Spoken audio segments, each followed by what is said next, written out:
நினைக்காம சொன்னாலும் அழுது போடுவன். அழக்கூடாது, அழாம சிரிச்சுக்கிட்டே சொல்லலாம். சிரிச்சுக்கொண்டோ? அது மெப்ப கடினம் தான் என்றாலும் முயற்சி செய்து பார்க்கிறேன். சின்னன்ல எல்லாரும் இந்த தைரியமான பிள்ளை என்றுதான் சொல்லுவேன். நானும் அப்படித்தான் இருந்தேன். அந்த நாளில எங்கட ஊர்ல ஒரு கலவரம் வந்தது. என்ன கலவரம் என்று அன்றைக்கு எனக்கு விளங்க இல்ல, இன்னும் விளங்க இல்ல.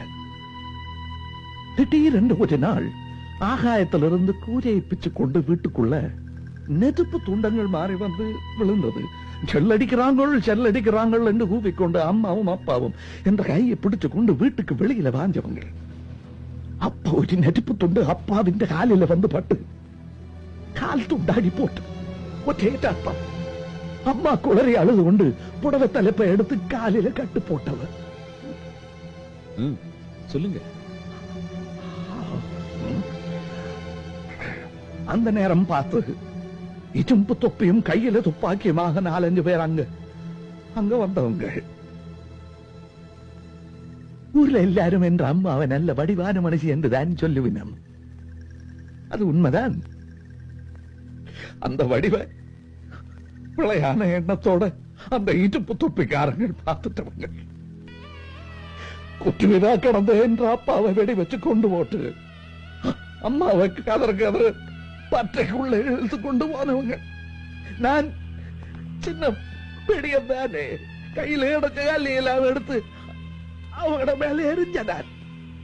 அதுல ஒருத்தன் முடிய பிடிச்சு தூக்கிங்க எறிஞ்சவன். தலைகல்ல போதும்பட்டு நினைவிழந்து போனார்.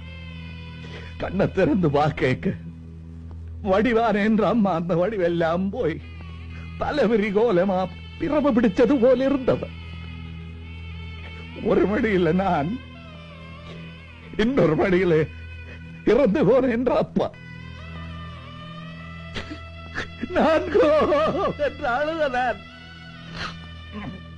அம்மாள இல்ல என்னையும் ஆள வேண்டாம் என்று சொன்னவன். இந்த வரடா, நீதான ஒரே ஆண் பிள்ளை, தைரியமாக இருக்க வேணும், இனி பயப்படக்கூடாது என்று சொன்ன அந்த நிமிஷம் முதல் எதை கண்டாலும் பயம் டாக்டர். அழாமல் சிரிச்சு கொண்டு சொல்ல வேண்டும் என்று சொன்ன அழுது போட்டேன். சாரி.